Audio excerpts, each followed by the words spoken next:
there's so many things that it's not just impulsivity, it's like via hyperfixations. Mm-hmm.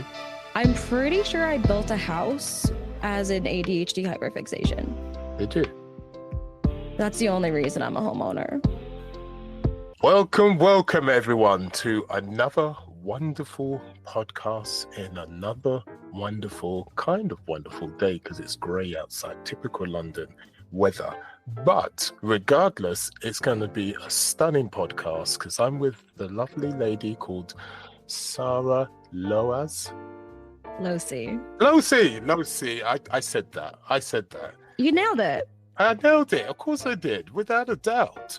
And you see, he's such a nice person. I know it's going to be a great podcast. Now, as always, listeners, I do not have a clue what this lady is all about, even though she gave me a snoot. It came out of the bag just at the end there before we came on. But I don't know her background. I don't know what she exactly does, and so on and so forth. So we're just going to have a wonderful conversation in a wonderful way.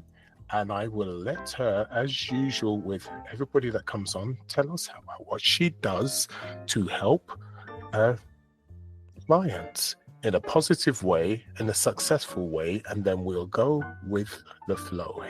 Hello, Sara. Please. Hi. Hiya.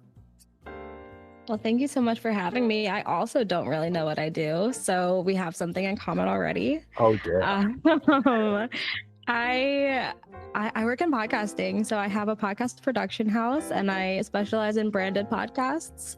So I launch podcasts for businesses and entrepreneurs as strategic marketing tools. And I also work one-on-one with people who want to be thought leaders and build a personal brand. And I work with them on how to tell their story. I am a kind of professional storytelling coach, and I help people figure out what their story is, how they can tell it, and how they can use it to grow their business.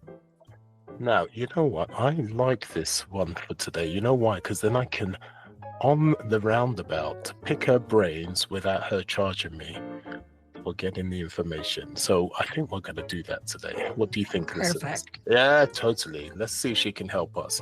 But more importantly, Sara, on the serious note, what was it that made you want to help people with their podcasts? Why did that come about? Well, first of all, I'm sorry if you can hear my dogs in the background. It's garbage day, so they're going crazy.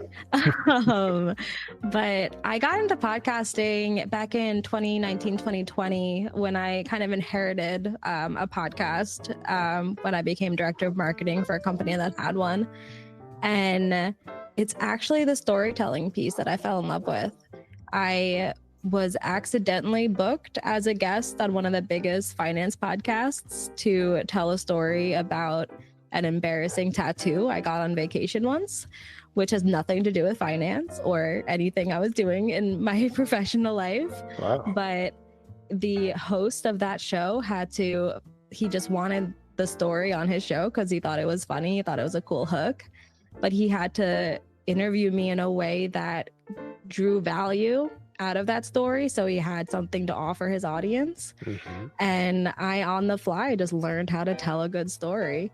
And I became a little bit obsessed. I started studying storytelling, and my book on how to tell a story as a thought leader came out earlier this year, just won its second award. And I just really went all in on the storytelling piece, and podcasting is just the best media for that. It's all about telling stories and building authentic connections. So it just all kind of fell into place.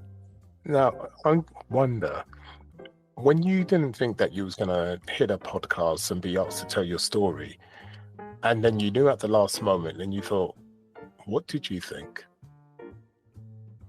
What do you mean? Was you nervous? Was you to tell that story? Yeah.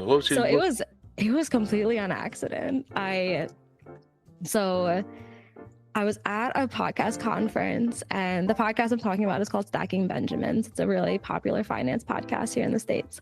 Mm-hmm. And I was trying to get the host of the show I was producing booked as a guest because it was a finance show. I was working for a financial planner.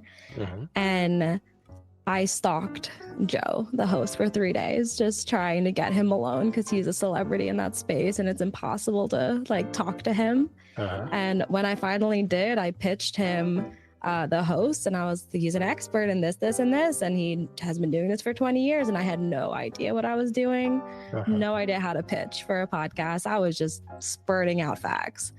And he just looks at me, I don't need an expert. I want someone with a cool story. And the only thing I could think to say was, do you want to hear about the time I got a tattoo of a penis while I was in Ireland? And he did. What? So I accidentally got booked on the show instead of who I was hoping to get booked. So secretly, was you hoping by saying that to him, he would just back off and not have you on the podcast? Or I had no goal. I think I had a stroke, which I think that's what happened. And it just kind of came out. Okay. And so he was like, okay, well, that's a story I want on the show. So I got myself booked, and I didn't know what to expect. I'd never been on a podcast before. I'd only produced. I'd only been on the back end. But he walked me through telling the story in a way that actually made it a story worth telling. And the biggest lesson I found was that if that story can be valuable, then everybody has to have stories worth telling. They just haven't figured it out yet. Totally. And I totally resonate with that, because the way I get people on the podcast, as you already know, I don't know who comes onto this podcast, and people are shocked when I get whoever on the podcast and they go, but you don't know anything about me. It's irrelevant, because the thing is, as long as you have that conversation and as long as you get that essence of what's needed in that conversation, that's all that matters. And that is a skill in itself, having the conversation. A lot of people can spurt off questions, right? And that's usually what you get in podcasts, is that they have these questions, templates they work from, but then you're in a position you have to be very specific who you get on there. But if you have the skill set to have that conversation, which is what that gentleman had, he had the skill set to have the conversation. And you must have been wowed at the time, because you thought, my God, this is opposite of what I'm supposed to be talking about, and still he made it show value. So it was ridiculous, but it was an amazing experience, and it's how I learned how to tell stories. So then when my book came out, I told that whole story within the book, and the host of the show is actually the gentleman who wrote the foreword for my book. Wow. So everything worked in tandem, just at the right time and the right place within your life. And it wasn't planned. It was something that you actually fell into. But let's look at that story. For you to have the, the gumption to be able to go from one situation to the other, because you seem to fall into a situation and you just go with it. You just go, right, I'm just going to do this. Is that correct? Yeah, I mean, there's no backing out at some point, so you just got to make the best of it. Right, and you're quite happy doing that. So you tend to go through life in a way that, okay, let's see what happens, and then you go into the next stage. Is that how you do things? Yeah, that's a nice way to put it. Yeah, I know. I get that. I feel that vibe, because most people, the way you told that story, most people would not have come up with something like that. That, to me, is someone that knows how to think on their feet and think, hey, it is what it is. I'm just going to say it as it is. It's either going to go in one way or the other direction. And that's where it seems you come from. And so it seems like you live life from that point of view. Now, saying that, for you to be in that position, what made you be that way? You weren't born like that. You weren't a situation where you was like that all your life, but something happened within your life that made you think, you know what, life is life, and I'm just going to go with the flow and just do whatever, and it either works or it either doesn't. Does that make sense, or am I going in the wrong direction and I'm completely wrong? No, that's interesting. It's probably not even something I've ever thought about, but I think some of it probably, I mean, this is a show about neurodiversity, and I am all types of neurospicy. So part of it's probably connected to just me having such high levels of anxiety, because at some points I just have to do whatever it is that's happening, because if I overthink it too much, I'll get really anxious about it and I won't do anything at all. So So, that's where the baby steps come into place. When something yeah. happens, you don't let it just fester for too long because you know what you're like. You just go for the flow. If I think about it, I won't do it anymore. So it's just a matter of like, I just gotta just do it on the spot. Wow, that's amazing. Right. So where did this anxiety come from? Was it a situation you've always had it all your life since you can remember? Or did something happen within your life for you to be quite anxious? It's a combination. It's interesting when you get diagnosed with things like mental health issues later in life, because I didn't get my diagnosis for anything until I was in my 20s. You kind of get to look back and connect a lot of dots. And so I got my diagnosis for anxiety and depression in my early 20s and ADHD in my late 20s. Mm-hmm. And I can look back, and it's even like now, so I'm 29 now. I've known about my ADHD diagnosis for about a year and a half, 2 years. And I've been able to look back and see all of these like personality quirks that I've had my whole life that have annoyed me, that I've realized are symptoms. But even more recently, I've been realizing the things that I did as a kid that were anxiety, that I didn't realize were anxiety. And it's really kind of interesting to see the things that, it's usually the things that I didn't like about myself the most, that it was really comforting to know are symptoms and not personality flaws. So it's definitely things that I had my whole life, but there have been things that have made things worse. I mean, as I'm a woman, so I'm one of the many women who have experienced sexual assault and things like that. So that doesn't help. That definitely added to it for sure. So it's kind of a combination, like nature and nurture, I would say, because it has been there my whole life, but it's gotten worse over time. Okay, so you say about the quirks. What quirks were they? Just list us about 3 of them. How quirky are you? Very. But the things for my that are connected to mental health. Well, for the anxiety, I remember when I was even in kindergarten, or like first grade, I would be sitting in class just like unable to do anything, and I would just get up and go to the nurse because I didn't know what else to do. And looking back, I think those were like my first ever anxiety attacks. And it was happening really often when I was younger. So I think that was kind of when my anxiety started to show, and I just didn't realize it. But then things like ADHD, I always referred to my ADHD as a little man living in my head. Really? Yeah. I always knew there was a little guy in my head. This is going to make me sound completely insane. But he like would take over my focus, so I had to distract him.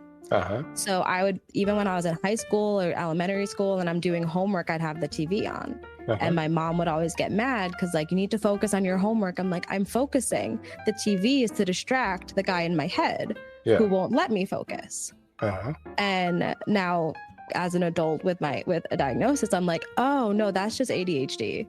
I just can't, like, physically couldn't focus unless I had something like blocking out the quiet almost. I get that. So when did this, at what age did this method, this coping mechanism evolve when it comes to that man in your head? It was definitely in grade school, but it never really went away. My first job out of college, if I was working on something that was kind of mindless, and I worked in marketing at the time, like at an ad agency, anything I was doing that was mindless, I'd have the show Friends playing on Netflix on my phone. And the president of the company would come up behind me like, are you watching TV? Like, you're supposed to be working. I'm like, no, I'm working. The little man in my head is watching TV. So it's been going on as long as I can remember. What did he say to that when you said that to him? She just kind of looked at me and walked away. I think she had given up on me already at that point. But I mean, even things as like I've always been clumsy, and spatial awareness is part of it. And it's interesting though, because the reason I wasn't diagnosed earlier than I was is I was actually diagnosed like borderline narcoleptic. Because I don't know if it's just the ADHD or the way that it like interacts with like anxiety and depression. For me, it's I can't stay awake, and I would be like, I would feel sick if I didn't go take a nap by like noon every day. So I actually I went to a narcoleptologist and did sleep tests, and they thought I had like a low level of narcolepsy. But I can remember every day after school, I would have to take a nap or I wouldn't be able to function. So that's been going on my whole life too. It's really weird to see like the connections and things that like I just never noticed. I tell you what, the man in your head is quite powerful. It's not so worrying for me, because what happened? You found a physical, mental mechanism to be able to help you. So for instance, instead of saying, I'm not focusing, that's quite floaty to try to handle that and try to maintain that situation. But when you have some kind of, want for a better word, a physical entity that you can apply to, that man in my head, then it's a situation you can move that physical entity from A to Z. And I think it's much easier for especially a child to visualize, move it, then move on, rather than this floaty thing that's happening. What is that? What is happening? And I quite find that quite fascinating. And I suppose you still use it. You may not call it the man in your head, but you. Oh no, I still call him that. Okay, there you go. And why change that? If it works, it works. Exactly. He's been with me my whole life. I can't abandon him now. Totally, exactly. And your boyfriend probably thinks you're a bit nutty, you know. I'm sure. But if it works, couple personalities, that's fine. Just pick your favorite, and hopefully that one shows up the most. It makes you far more interesting, trust me. Normal is boring. Yeah, is it not? Normal is boring, without a doubt. There's no two ways about that. But on a serious note, that's a really interesting. That's the first time I've heard someone actually turn it into a physical entity, so it's easier, like Play-Doh, like clay, to be able to use and then move on and then control your life in such a positive way. And it's amazing that you're still using it too. So what other spicy things, what other wacky things did you do when you was younger with hindsight? Now you've got hindsight. Obviously, you wouldn't have known at the time, but now you're powered with hindsight. What strange, weird, and wonderful things that are associated with your ADHD? Definitely masking. Like, as long as I can remember, I've kind of tried to be whoever I think someone wants me to be. And I mean, that goes back to fun childhood traumas, of course, but I think it also has that connection to the ADHD. And even like body doubling. Before I ever knew ADHD and that body doubling was a thing. Like if I was in college and I had to pack up my dorm, I couldn't do it. I had to have a friend come and just sit in the dorm with me to get it done. And now I'm 29 and I own a home. And if I'm going to clean my house, my neighbor has to come and sit on my couch. It's things that now I know what it is now, but I didn't know what it was back then, but I still knew I needed it. Okay, let's talk about more of that body doubling, because I've had people come on here and I've heard about many things, but body doubling is not a typical thing. So let's go. Really? But yeah, just explain it to me, to a layman, for other people that may not know about body doubling. So let's break it down in layman terms. What is body doubling? Yeah, body doubling, I don't really know the science behind it or the psychology behind it too much, but basically you need someone else in your space in order to be productive. It's like them being there forces you to focus on what you have to do. Okay. So if I'm gonna, I can spend 5 hours just sitting on the couch being mad at myself for not getting up and cleaning because I just executive dysfunction, I can't get myself to do it. But if I have Heather come over and just bring her computer and work from my house, or bring a book and just sit on my couch and read, her being there makes me productive. I see. I think it might have something to do with like, I don't want to be judged for being unproductive, maybe. Mm-hmm. Or it's also, I don't know if this has been talked about, but when if you have someone call you and say they're going to be over in 30 minutes, you clean your entire house versus you just spent like 2 weeks not being able to clean a single thing.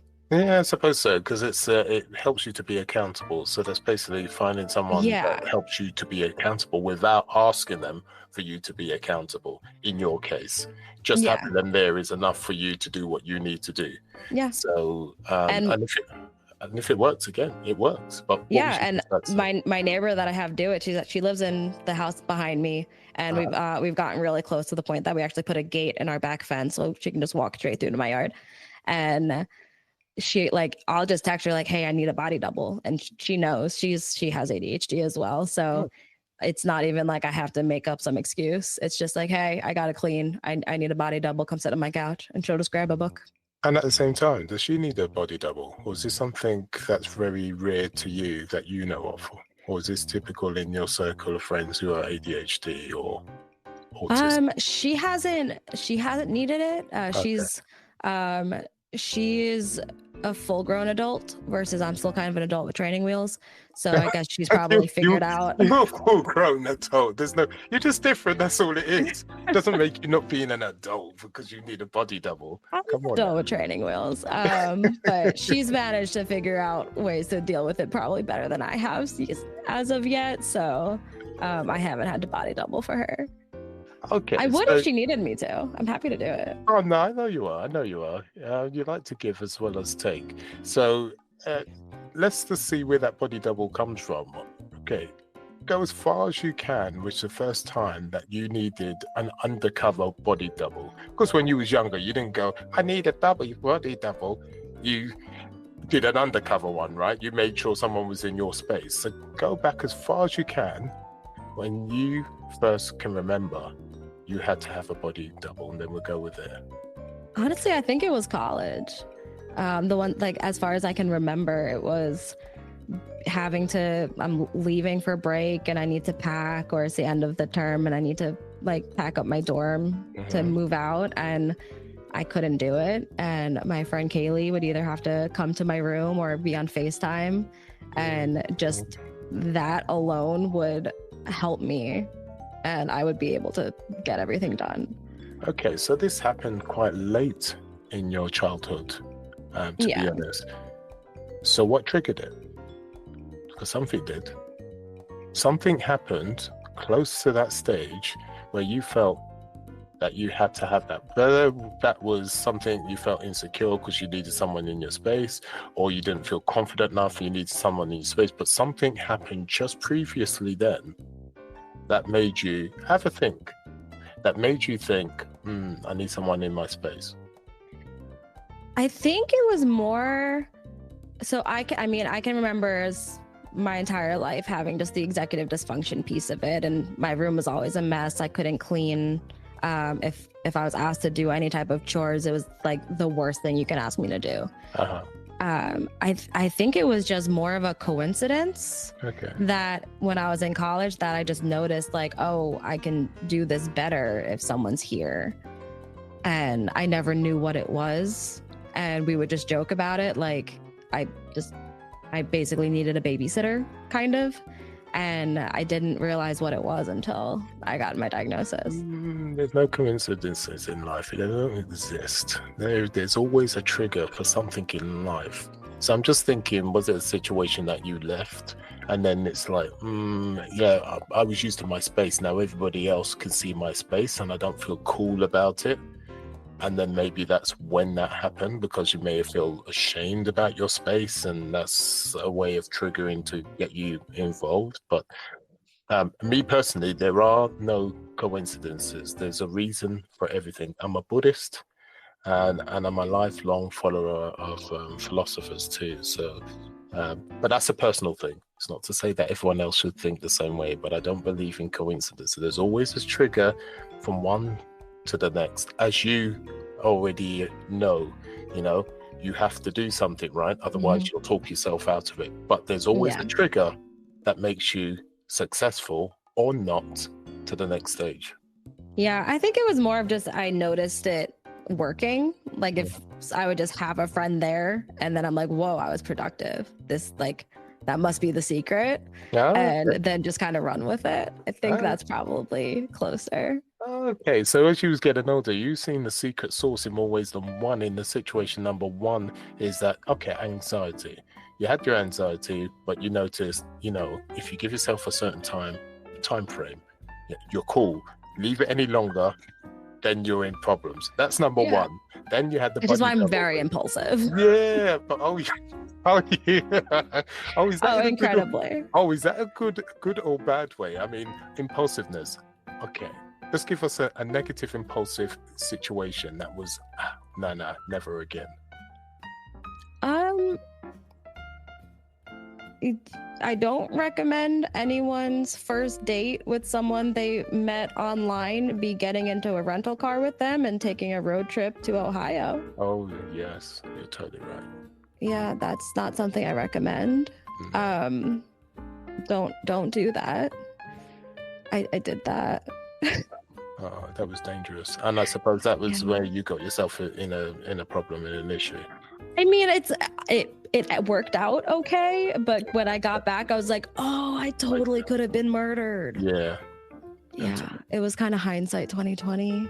He didn't kill me and everything was fine. It was actually a great time. I get that. But the great thing is that when that situation was over and dusted, you actually saw the danger in it. And then you obviously saw the impulsiveness in you. And at that point, did you make some changes within your impulse? Well, I haven't done that again. Okay. But I also, there's so many things that it's not just impulsivity. It's like the hyperfixations. Mm-hmm. I'm pretty sure I built a house as an ADHD hyperfixation. Did you? That's the only reason I'm a homeowner. I had no intention of ever buying a house, and I saw something that was just like, build a house. We have lots available. And I was like, okay. And by 2 days later, I was putting my name down, and now I have a house. And that was due to your ADHD, I take it? It seemed very hyperfixation, because once I was done, I was like, wait, I actually did that. And I still don't know if it was a good decision or not. Give me a few more years and I'll let you know. So I take it the reason why you're on the fence whether that's a good decision or not is because you're a bit of a flyer. You like to be independent. You like to move around. You don't like to stay in one place. I had never lived anywhere for more than a year since I moved out of my childhood home. Yeah, I thought so. And that's why you're still thinking, is this right? Because I don't really want to root. I want to have that flexibility. Yeah. And so I never really saw myself actually putting down roots. And now I have an entire house and I have 2 dogs, and that was not on my bingo card, but here we are. But at the same time, I have everything you need to do so many hobbies that I've never touched. If anyone needs a crocheting kit or hand embroidery or clay jewelry making, I have everything. They've never been open, but I decided one day those will be my hobbies, and they weren't. And then if it happens, so they're still catching dust on the side, right? Mm-hmm. I hear you. Yep, it's all those it's the ADHD hobbies that you never actually do. Well, you never know. You may get to them by the time you're 60. At least they'll be antiques. See, the hobbies I choose, they would be more age appropriate when I'm 60, because it's crocheting and knitting and embroidery. Well, there you go. There you go. I'm just waiting. It was an investment, because with inflation, yarn will be more expensive later. Well, put it this way: your crystal ball worked, right? You looked in the crystal ball and you knew what was coming in the future. So, but again, being serious. Of course, part of the situation that you have with the ADHD is it's one of the issues you have where you can be impulsive, and you can just pick up something, think you're going to roll with it, it stays on the side. Another project, please. Another project, please. Another project, please. So, saying that with the projects, with relationships, do you have the same, I shouldn't say attitude, but the same way about you when it comes to relationships? Is it easy enough with your ADHD to be focused, or do you tend to flitter and not stay in one situation with your relationship? And the reason why I say that is because you like to be a free bird and you like to move around, but also at the same time, you don't stick to one project. So does that affect your relationships? That's an interesting question. So I had never been in anything very long. I think the longest relationship I'd ever been in was probably like 8 months. But I think a lot of that is actually, when I was in my early 20s, I was in a really bad relationship, and it was traumatic. I thought it was going to kill me. So I had felt very dependent and kind of built my whole life around this person. And when that fell apart, I didn't ever want to feel like that again. I didn't want to feel like my existence relied on anybody else. So I purposely stayed single until I knew that I would never need anybody. So I moved across the country. I ended up launching a company. I built my house. I did everything on my own that I could think to do, so that I would be in a position to not need anyone. So I think maybe my relationships are more due to that than the condition. Yeah, that makes sense. All right, let's see if that's the case. Before you had that toxic relationship, what were your relationships like?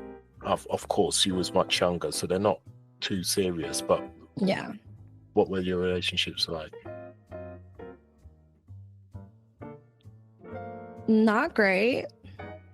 I actually recently became friends with one of my college exes again, and we've talked through the BS of what I was back then. And I also can look back now and realize it was also pre-diagnosis for anxiety and depression. So I was just in a bad mental state without realizing it, and was kind of, I think Taylor Tomlinson, I don't know if you're familiar with her. She's a comedian that talks a lot about mental health, and she calls her meds her water wings. And without them, she uses other people to keep her afloat, even though she's kind of drowning them and not noticing.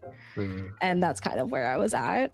So I don't know. I think I guess none of them can exist in a vacuum. So everything is some kind of combination of ADHD, anxiety, depression, because I have the fun trifecta. And it's hard to always know which one is causing what. I get that, because part of your journey in life, things do gather and add to that. And unfortunately, especially with your depression, with the ADHD, that's made things quite, how can I say, challenging for you. It hasn't been easy for you at all. But at the same time, by going through those challenges, you've found out what you really want in life. You found out your strength, because what you did, you became single for some time so you can gain your strength and your independence.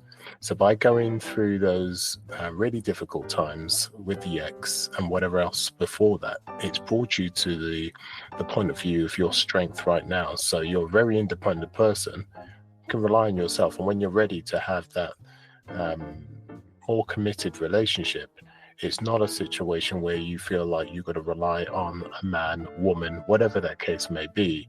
And that just makes you a happier, stronger person, if that makes sense. No, I needed to, that's actually my whole story kind of comes back to that, the bad tattoo I got in Ireland. That whole trip was because I had a trip to Greece booked to get engaged to that boyfriend. And when it fell apart, I had already had the time off. I'd already had the savings, and I just decided I need to know if I can do things by myself. So I took myself on a solo trip to Ireland instead of the trip that I had planned.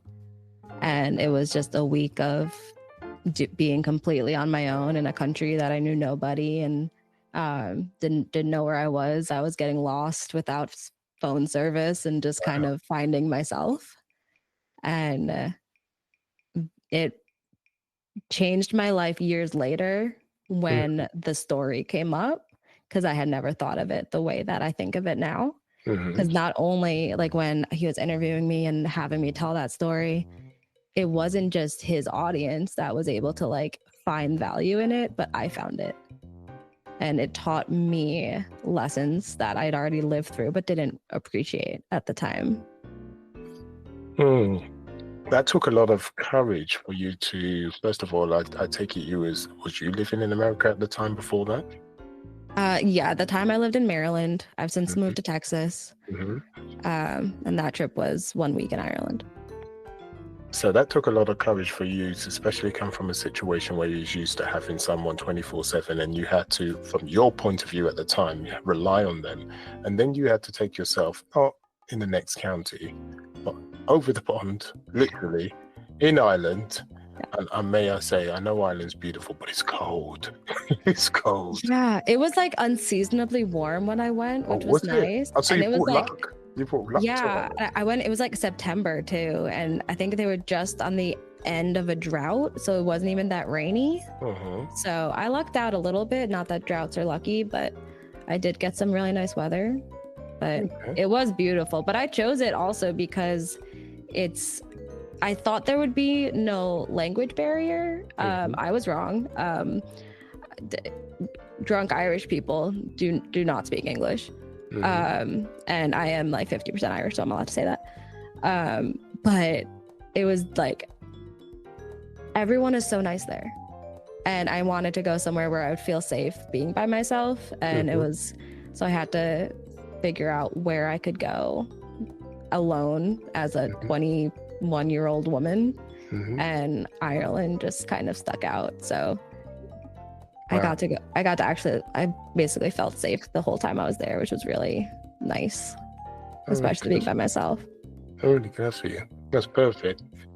So this is a great journey you've had in your life. I mean, we haven't had much time to talk about everything within your life, because this is a snippet of what's going on. But you've shown us that you've had a huge amount of anxiety and issues when it comes to that.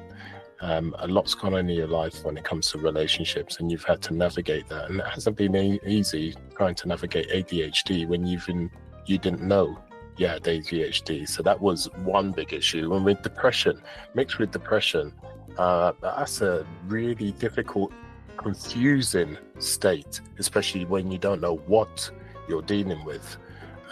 So that must have been really difficult for you with your relationships. Really difficult for you, as in you having a relationship with yourself more so. Yeah.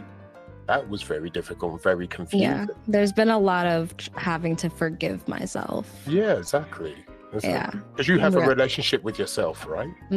So you've got to have that relationship to forgive yourself too, just like you would forgive someone else. You've got to forgive yourself. Yeah, it's like all of the, like I said, the traits and the things that I can remember as a kid that I hated about myself, now I can realize weren't my fault and kind of forgive myself for that, which has been really interesting. And how difficult was that to do, to be able to forgive yourself? Did you have to go through a long, arduous process, or what happened for you to get to the stage of forgiving yourself? Because forgiveness is really very, very powerful for a person, not just you, but for anybody to be able to move on to the next stage, for the healing process to take. So how long, when did you realize you had to forgive yourself? That's number one. When you got to the stage where, I've got to forgive myself. And how long did it take you to really forgive yourself? I'll let you know when I'm done. I feel like that's going to be kind of a lifelong journey. But the interesting thing is like I said, I was misdiagnosed, and I was misdiagnosed my entire life. my mother, when I was growing up, she always called me a hypochondriac because I knew things were wrong with me, but I didn't know what. And I was so desperate to like have a diagnosis, to just have something to hold on to, that anything I heard of that even was remotely close, like I was my own WebMD. Anything that was remotely close, I'd be like, yeah, that's it. I have that.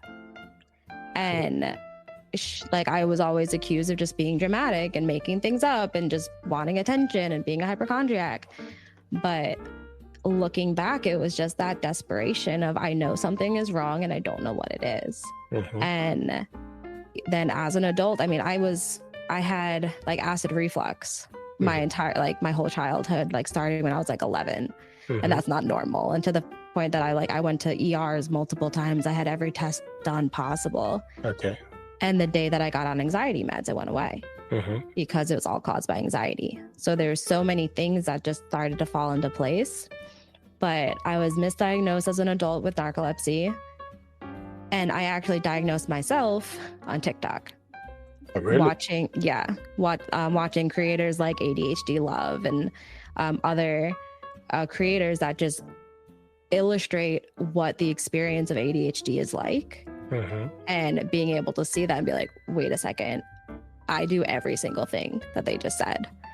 And like going through everything they've ever posted and seeing just how much things fit together. And it all just fell into place and it all just made sense. And so it wasn't even something that I was told. It was something that I was basically told myself, which then I felt again like, okay, well, now I'm just grasping at straws again. But when I talked to a doctor and figured out it was right, it was a really interesting moment because my whole life made sense.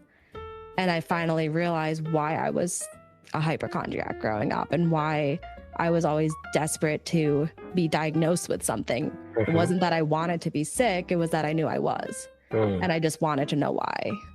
Because if you could put a name to it, you can fight it or you can treat it, and you can deal with it. But I didn't have a name for it, so I didn't know how to deal with it.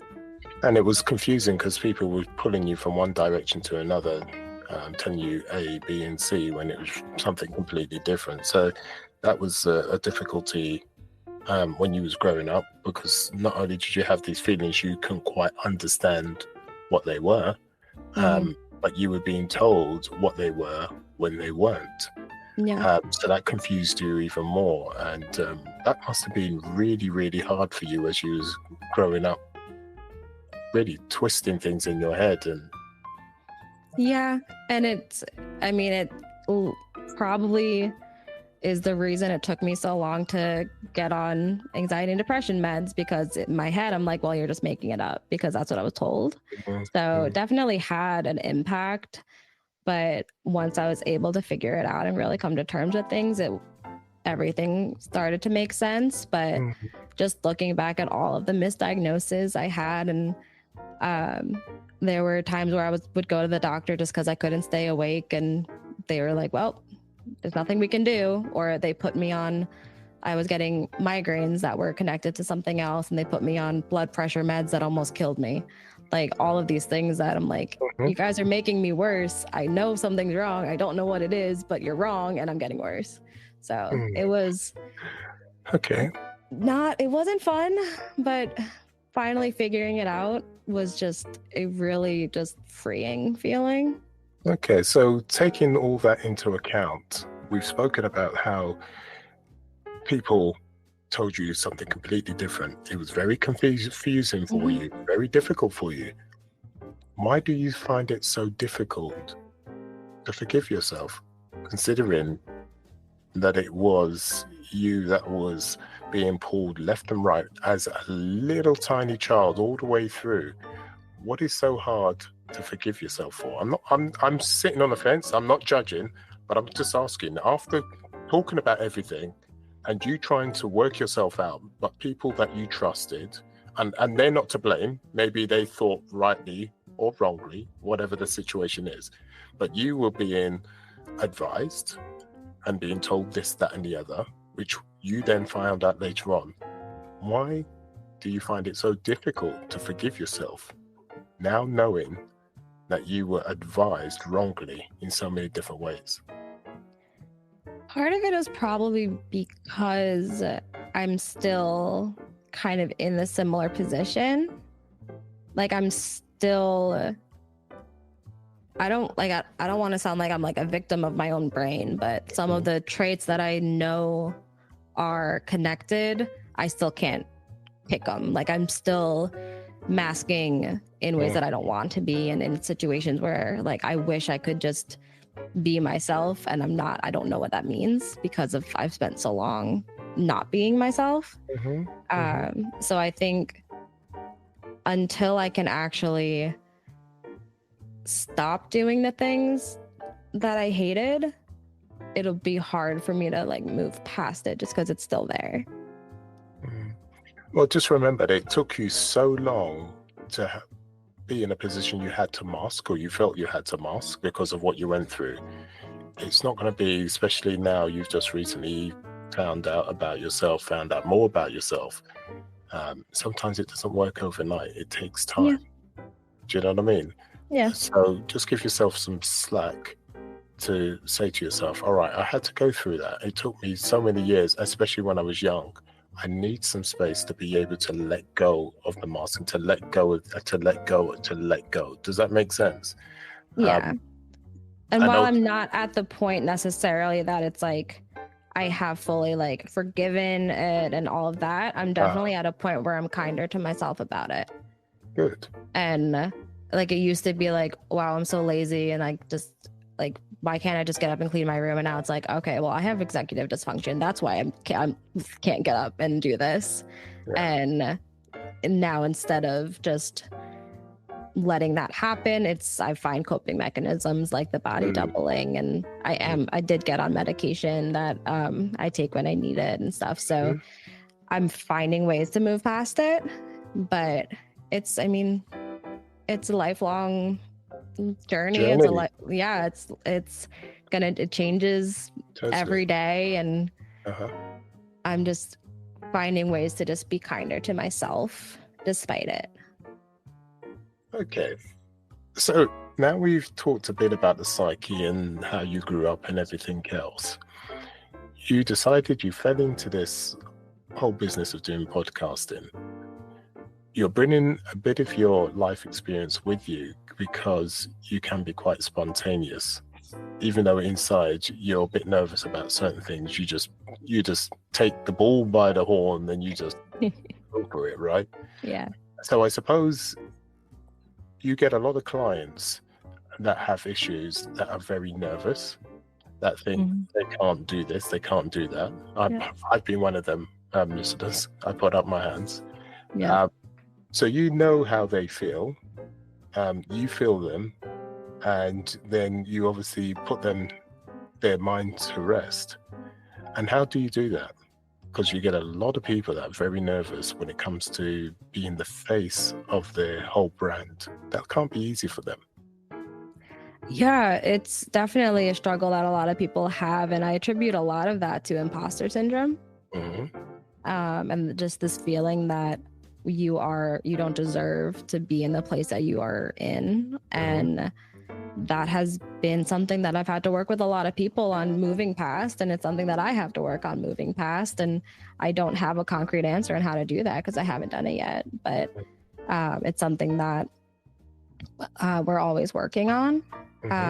But I've also found something that really helps, because when I'm talking to people, it's to help them with something like public speaking, podcasting, thought leadership. And I found that a lot of the fear behind it comes from like their fear of they're going to mess up or they're going to say something wrong. They're not going to be prepared.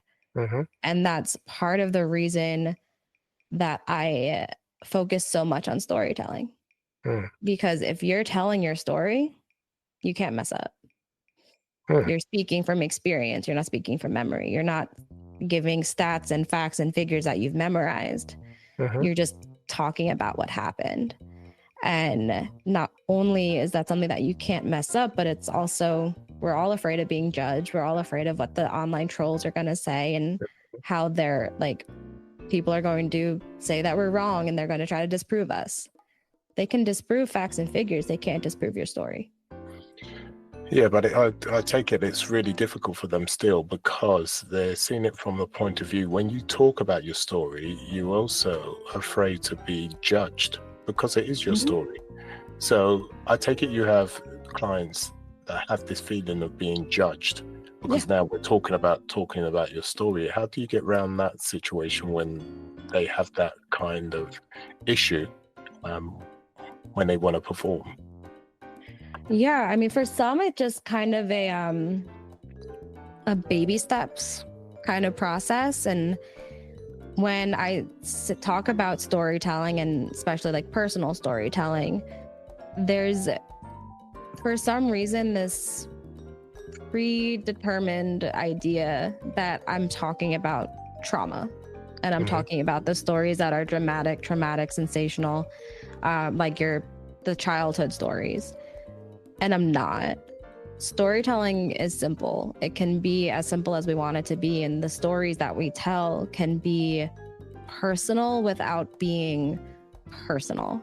So you can, if they're nervous about being judged and they don't want to talk too much about themselves, that's when we start with case studies. We start with stories of that happen strictly within your career instead of talking about your personal life. And that's often easier because if they're telling a story, for the most part, it's a success story. So it's not necessarily putting yourself in the position to be judged because what you did was good and it ended like it has a good, like a happy ending.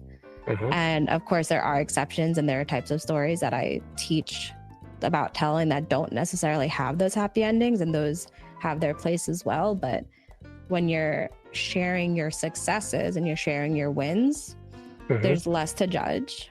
And then you don't have to go into the personal pieces that will make you feel that vulnerability. Wonderful. So with your experience that you've used in the past and the situation you're still going through because you're dealing with your own demons, you're helping your clients navigate those demons at the same time. And that's why you're successful in what you're doing, because you're taking your experience with the business, and hence why your clients are all cool and going in the right direction, and you make them feel, like they feel safe, or safer, should I say. I try. I mean, like I said, I wrote a book on how to tell stories and why you need to use stories for teaching the concepts that you're trying to teach as a thought leader. But I wrote it through my own stories. So it's basically a memoir. So I'm doing the things that I'm telling other people to do. So I know how hard it is. But I still, if I'm going to tell you to do this, I can't not do it myself. I can't be a hypocrite. Yeah, totally. So it was actually a really almost cathartic experience to write the book, just to put those stories down. And it was kind of profound. And I'm like, I don't care if nobody reads it, because writing it was worth it. Good for you. Right. So how can people get in touch with you when it comes to your business? To get Yes. My website is favoritedaughtermedia.com. And you'll find all of my socials there, my contact info, anything you could possibly want. And as you can hear, listeners, she helps people build a podcast, gain experience, and everything you can see with her journey. You can see why this is the case. It can be daunting doing your own podcast, being in front of other people, and don't I know it? And when I started the podcast, I was shaking in my boots for sure. But I was glad I did what I did, and I seem to have a gift for it. And if you don't take the plunge, you will never know. Just like Sara, when she hits a situation, she knows how anxious she can get. She leaves herself so much time, because if she leaves it any later, it's not going to happen. Maybe you should do the same thing. Give yourself a time frame, just do it, see what happens. Maybe get in touch with Sara, because she seems like the woman for you if that's the kind of service that you need. Sara, thank you for joining us. We really appreciate you. Thank you so much for having me. And so, you know, listeners, you'll have all the details down below. You'll be able to see in the footnotes, and you can click copy and paste away to be able to get through to her and chat away. In the meantime, sayonara.